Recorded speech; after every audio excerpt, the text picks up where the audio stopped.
मैं डॉक्टर कौशल किशोर तिवारी, सहायक अध्यापक मरवाड़ इंटर कॉलेज गोरखपुर, आप सभी का वाणिज्य की कक्षा में स्वागत करता हूं।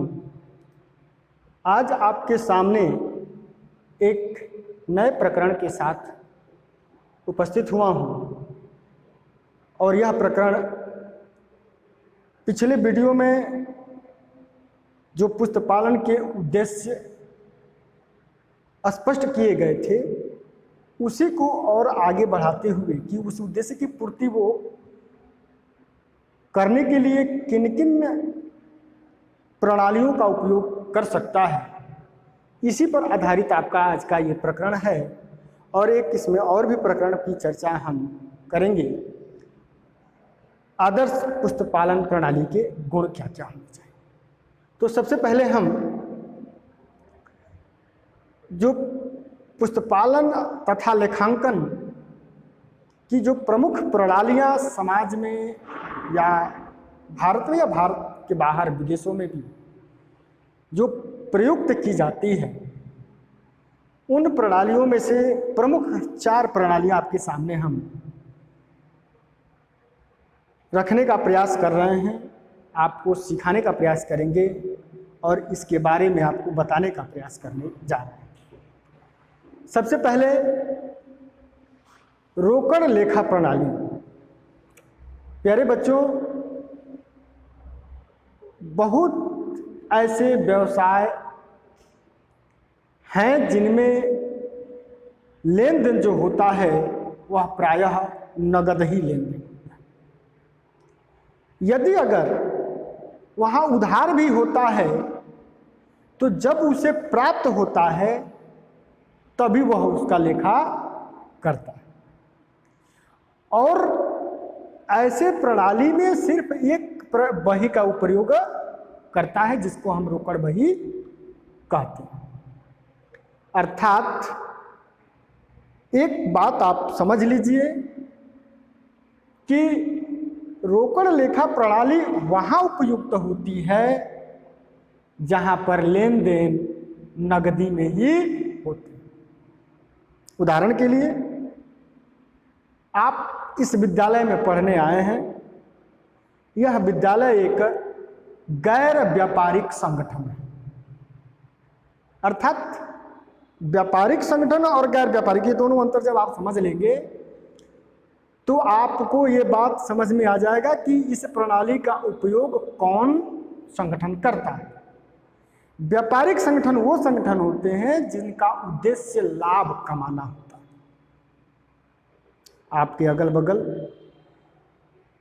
बड़े बड़े कपड़े की दुकान, बड़ी बड़ी कंपनियां, कारखाने इत्यादि जितने भी आप देखते हैं वो सभी व्यापारिक संगठन। परंतु जिस विद्यालय में आप पढ़ने आए हैं, यह विद्यालय एक सामाजिक संगठन है। यह समाज को लाभ पहुंचाने के उद्देश्य से कार्य करता है। इसका उद्देश्य लाभ कमाना नहीं है। अतः ऐसे विद्यालय हुआ, क्लब हुआ, जो विश्वविद्यालय हुए, ठीक है, सरकार की जो संस्थाएं हैं, वो सभी गैर व्यापारिक प्रतिष्ठान होते हैं और उनके यहाँ लेन देन जो होते हैं वो नगदी में ही किए जाते हैं। अतः ये संस्थाएं अपने यहाँ जिस प्रणाली से पुस्तपालन या लेखांकन की जो क्रिया करती है उस प्रणाली को हम रोकड़ लेखा प्रणाली कहते हैं। ठीक है, तो बात समझ में आ गई कि नगद लेन देन का लेखा किया जाता है। अगर उधार रहता है तो जब मिलेगा तभी उसका लेखा किया जाता है। ओके, दूसरा प्रणाली जो प्रचलित है वह इकहरा लेखा प्रणाली के नाम से जाना जाता है, सिंगल एंट्री सिस्टम। और जैसा कि इस प्रणाली को हम अपूर्ण प्रणाली कहते हैं, अर्थात ये इनकम्प्लीट है, पूर्ण नहीं होता है। इसमें किसी लेन देन का लेखा एक बार भी किया जाता है और कहीं कहीं उसका दोनों पक्ष भी लिख लिए जाते हैं। ठीक है, यही कारण है कि ये अवैज्ञानिक नहीं। और इस प्रणाली के अंतर्गत लाभ निकालने का जो तरीका होता है वह भिन्न होता है। यह भी व्यापारिक प्रतिष्ठान जो छोटे छोटे दुकानदार हैं अपने समझने के उद्देश्य से इस प्रणाली का उपयोग करते हैं। अब चूंकि अवैज्ञानिक होने के नाते यह समाज में प्रचलित नहीं है और न ही हम आप इसके बारे में नहीं जान पाते हैं कि कौन इस प्रणाली का उपयोग करता है। लेकिन छोटे छोटे जो व्यापारी आपके आसपास में हैं वो लोग इसका उपयोग करके और एक काल्पनिक लाभ के बारे में जानकारी प्राप्त करते हैं। तीसरी जिस प्रणाली का उपयोग प्रायः किया जाता है, प्रायः नहीं किया जाता है, यह प्रणाली बहुतेरे उपयोग में लाई जाती है, दोहरा लेखा प्रणाली, डबल एंट्री सिस्टम। प्यारे बच्चों, लुकस पैसियोली को इसका जनक माना जाता है। लेखांकन के इतिहास में हमने चर्चा किया था। और यह प्रणाली वैज्ञानिक प्रणाली है। जब कोई लेन देन किया जाता है तो उस लेन देन के दो पक्ष होते हैं। कितने पक्ष होते हैं? दो पक्ष। उसमें एक पक्ष को डेबिट किया जाता है और दूसरे को क्रेडिट किया जाता है।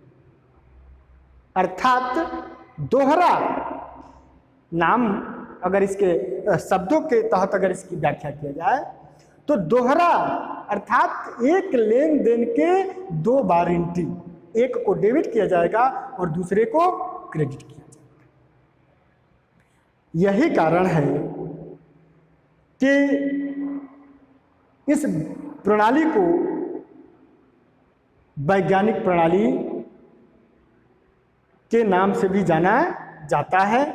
और इस प्रणाली के अंतर्गत ही व्यक्ति जब लाभ और हानि का ज्ञान प्राप्त करता है, संपत्तियों और दायित्वों का ज्ञान प्राप्त हो जाता है।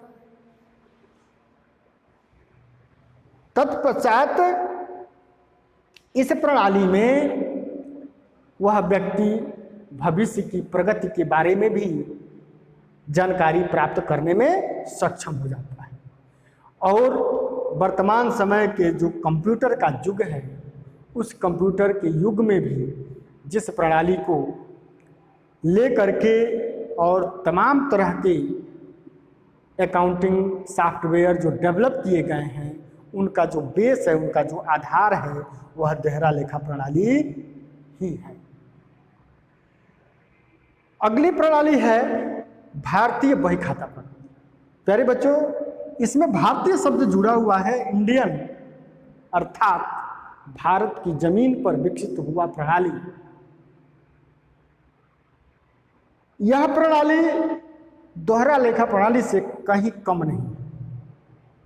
कम किस मामले में है कि इस प्रणाली की अपनी भाषा होती है, अर्थात भारतीय भाषाओं में जैसे गुजराती, मराठी, तेलुगु, उड़िया, मुड़िया इत्यादि की भाषाओं में ही इसका लेखा किया जाता है। यह भी ठीक उसी तरह से जिस तरह से दोहरा लेखा प्रणाली है, उसी तरह से इसमें भी दो पक्ष होते हैं, एक जमा पक्ष और दूसरा नाम पक्ष। और इसमें जिस बही का प्रयोग किया जाता है वो बही लंबी होती है, उसमें सले बनाई जाती हैं और उसमें लिखने का तरीका थोड़ा सा जो दोहरा लेखा प्रणाली के लिखने का जो तरीका है उनसे भिन्न होता है। लेकिन पक्ष इसमें भी दो होते हैं, जमा पक्ष और नाम पक्ष। तो प्यारे बच्चों, आप आगे अब जिस भी प्रणाली का प्रयोग कर, जो भी प्रणाली आप उपयोग करना चाहेंगे, उन प्रणालियों में सबसे बेहतर जो प्रणाली है वह है आपका दोहरा लेखा प्रणाली। ये कुछ प्रणालियों का जिक्र हम आपके सामने किए हैं। अब हम बात करते हैं एक आदर्श जो पुस्तपालन या जो बहीखाता है उस प्रणाली के क्या क्या गुण होने चाहिए। अगर ये गुण आप अपने व्यवसाय के हिसाब से आपको तय करने हैं, अगर ये गुण उस प्रणाली में पाए जाएंगे तो आप एक अच्छे प्रणाली का चयन करके और अपने व्यवसाय के लेखांकन को अच्छे तरह से कर पाएंगे। तो निम्न गुण जो हैं एक अच्छे पुस्तपालन की प्रणाली में होने चाहिए। सबसे पहला है इसमें सरलता। पुस्तपालन का ये गुण होना चाहिए कि वो सरल हो, अर्थात सरलता का तात्पर्य यहाँ ये है कि आपके व्यवसाय के अनुसार ही उसमें लिखने, सिद्धांतों और नियमों जो भी आप लगाने जा रहे हैं वो सरल होने चाहिए। अगर वो कठिन होंगे तो वह आप लेखांकन नहीं कर पाएंगे और वो सही आपको जो सूचना देनी है वह नहीं दे पाएगा। तो एक आदर्श प्रणाली का सबसे पहला गुण होना चाहिए कि वो सरल हो। दूसरा है शीघ्रता। आपकी प्रणाली ऐसी होनी चाहिए कि शीघ्र ही आपका लेखांकन कार्य पूर्ण हो सके। अगर वो देरी से होगा, पूर्ण किया जाएगा, देरी से सूचना आपको मिलेगी तो फिर उसका कोई मतलब नहीं हो सकता है। शीघ्र ही वह रिजल्ट देने वाला हो, शीघ्र ही आपके संपत्तियों, दायित्वों, लाभ और हानि के बारे में बताने वाला हो। ऐसी प्रणाली एक अच्छे प्रणाली के गुण में सम्मिलित होना चाहिए। तीसरा है शुद्धता, प्योरिटी। प्रणाली ऐसी होनी चाहिए कि जिसमें खामियां जो हैं वो न के बराबर, भ्रम न हो, त्रुटि न हो। ऐसे प्रणाली का चयन आप अपने व्यवसाय के अनुसार कर सकते हैं। शुद्धता होनी चाहिए। और अगला है पूर्णता, अर्थात अभी मैंने आपकी एक प्रणाली का जिक्र किया, इकहरा लेखा प्रणाली, जिसे हम अपूर्ण प्रणाली के नाम से भी जानते हैं। तो आपका जो पुस्तपालन का प्रणाली का गुण जो अपना रहे हैं वह पूर्ण होना चाहिए, जिसमें कि आप उसे भली भांति देखते ही समझते ही आप समझ लेंगे कि कोई चीज हमें भ्रम में नहीं डाला हुआ है। ठीक है। अगला है उपयुक्तता। मैंने बार बार अभी जिक्र किया कि आपका जो प्रणाली है वो आपके व्यवसाय के अकॉर्डिंग होनी चाहिए, उपयुक्त होनी चाहिए। अगर आपका गैर व्यवसायिक संस्थान है तो स्वाभाविक सी बात है कि हमें रोकड़ बही प्रणाली से काम चला लेंगे। और अगर आपका कंपनी है, कारखाना है, अन्य व्यापारिक संस्थान है तो उसके लिए उपयुक्त प्रणाली आपका दोहरा लेखा प्रणाली हो सकता है। तो आदर्श पुस्त प्रणाली का एक प्रमुख गुण है उपयुक्तता। अगला है मितव्ययिता। प्रणाली ऐसी होनी चाहिए कि वह आपको ज़्यादा से ज़्यादा खर्च न करना पड़े या खर्च में न डाल दे। वह प्रणाली जो आपके लिए खर्चीली कम हो, ऐसे प्रणाली का चयन करना चाहिए और वह प्रणाली आपके लिए उपयुक्त हो सकती है। और नेक्स्ट है लोच। यहाँ पुस्तपालन प्रणाली के गुण में एक लोच शब्द आया है। प्यारे बच्चों, कहा जाता है कि हरा पेड़ और सूखा पेड़ में अंतर एक प्रमुख यह होता है कि हरा पेड़ में लोच होता है और जब आंधी आती है तो वह उसे झुक करके सलाम कर करके खड़े हो जाते हैं। वहीं पर एक सूखा पेड़ होता है और जब आंधी आती है तो वह वैसे के वैसे खड़ा रहता है और परिणाम क्या होता है कि वह गिर जाता है। अगर हमें व्यवसाय को विस्तार देना है और हमारी उस प्रणाली में लोच नहीं होगा तो हमें प्रणाली बदलने की आवश्यकता नौबत आ जाएगी। इसलिए आपका प्रणाली ऐसा होना चाहिए कि अगर आप अपने व्यवसाय को विस्तार दे रहे हैं या व्यवसाय को और सीमित करना चाहते हैं तो वो दोनों ही सिचुएशन में उपयुक्त हो सके, ऐसे प्रणाली का चयन आपको करना चाहिए। अगला है निश्चितता। प्रणाली आप ऐसा पहले ही चयन कर लें कि जो बार बार आपको परिवर्तित करने की जरूरत न पड़े, क्योंकि यदि अगर आप बार बार परिवर्तित करेंगे तो आपके जो परिणाम होंगे वह भी परिवर्तित होंगे और आप तब लेखांकन का जो सबसे प्रमुख कार्य है विश्लेषण करना, भविष्य के लिए अपने आप को तैयार करने के लिए तुलनात्मक अध्ययन करना, तो आप कभी नहीं कर पाएंगे अगर आपके प्रणाली में निश्चितता न हो, कंटिन्यूटी न हो। प्यारे बच्चों, तो ये आदर्श पुस्तपालन प्रणाली के गुण हुए। प्यारे बच्चों, आदर्श पुस्तपालन के गुण यदि आप जिस भी प्रणाली में प्राप्त करेंगे वह प्रणाली ही आपके व्यावसायिक प्रतिष्ठानों के लिए उपयुक्त होगा। अब हम आपको गृह कार्य दे रहे हैं। आप किताबों को पढ़ें और इस वीडियो को देखने के पश्चात समझने का प्रयास करें। तत्पश्चात आप इस गृह कार्य को अपने पुस्तिका में लिख लें, जिससे कि आपको ये बातें समझ में आ सके। और जब हम गृह कार्य को लिखते हैं तो बहुत सी चीज़ें हमें समझ में आ भी जाती हैं, हमें याद भी हो जाता है।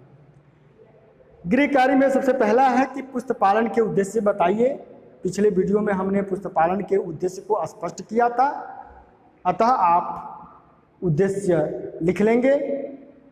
दोहरा लेखा प्रणाली को संक्षेप में आपको समझाना है। अभी मैंने दोहरा लेखा प्रणाली के बारे में आपको बताए हैं, उसको आप समझाने के दृष्टिकोण से लिखना है। ये दोनों बातें अंतर होती है प्यारे बच्चों। प्रश्न को समझ करके लिखना चाहिए। समझाना, परिभाषित करना, अर्थ निकालना या अर्थ देना, ये सब में थोड़ा थोड़ा अंतर होता है, तो इस चीज़ को आप लोग समझेंगे। इसको आपको समझाना है, अर्थात जो चीज़ आपने दोहरा लेखा प्रणाली के बारे में सुना है, जो चीज़ समझने का प्रयास किया है, वह बातें आप लिखेंगे। तीसरा, आदर्श पुस्तपालन के लक्षण। अभी मैंने लक्षणों का जिक्र किया। इन आदर्श पुस्तपालन के लक्षण को अर्थात गुणों को आप अपने पुस्तक में लिख लेंगे। बस आज के लिए इतना ही। धन्यवाद।